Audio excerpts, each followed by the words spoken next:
Assalamualaikum warahmatullahi wabarakatuh. Perkenalkan, nama saya Risma Andriani. Saya akan mempresentasikan makalah saya dalam bentuk PowerPoint yang berjudul Pro dan Kontra Menanggapi Pilkada di Tengah Pandemi COVID-19. A. Pengertian pilkada.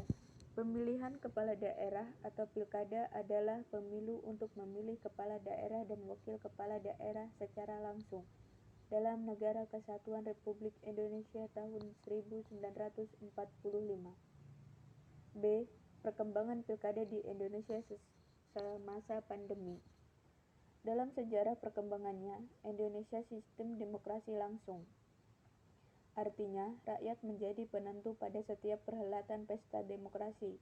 Untuk itu, pada episode yang kesekian kalinya, di 9 provinsi, 224 kabupaten, dan 37 kota, Indonesia akan melaksanakan pemilihan kepala daerah dengan jumlah total 270 daerah.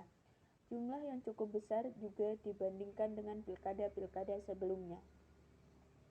Di beberapa media, Komisi Pemilihan Umum atau KPU sebagai penyelenggara teknis telah mengungkapkan beberapa alasan kenapa pilkada harus tetap dilaksanakan di tengah pandemi coronavirus disease 2019 atau COVID-19. C. Alasan kenapa KPU tetap melaksanakan pilkada. 1.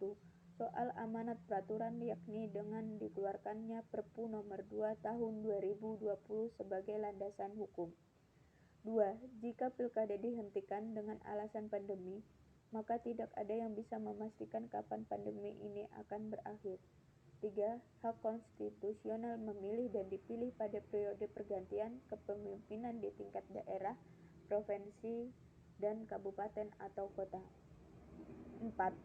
Soal tata kelola anggaran jika pilkada ditunda melewati tahun 2021, maka anggaran yang cair tahun 2020 akan percuma karena melewati tahun anggaran. D. Kondisi demokrasi di Indonesia semasa pandemi COVID-19. Beberapa kecenderungan inti post-demokrasi di atas pada umumnya terjadi di Indonesia.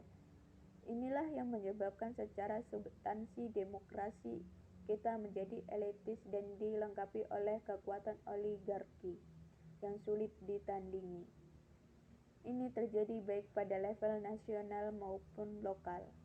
Dengan kondisi demikian, muncullah sebuah demokrasi tanpa demos. Fenomena ini bukan hanya terjadi pada saat ini, namun telah memiliki gejala-gejala reformasi. Politik Indonesia tak lama sebelum pandemi COVID-19. Kondisi politik kita tak lama sebelum COVID-19 dapat dikatakan mengalami turning point bagi demokrasi. Ini sebenarnya hanya kelanjutan dari situasi yang secara umum tengah terjadi. Kondisi ini tercermin dari upaya pemerintahan menelurkan berbagai kebijakan kontroversial yang kemudian ramai disoroti dan dikritisi oleh masyarakat. Sekian, wassalamualaikum warahmatullahi wabarakatuh.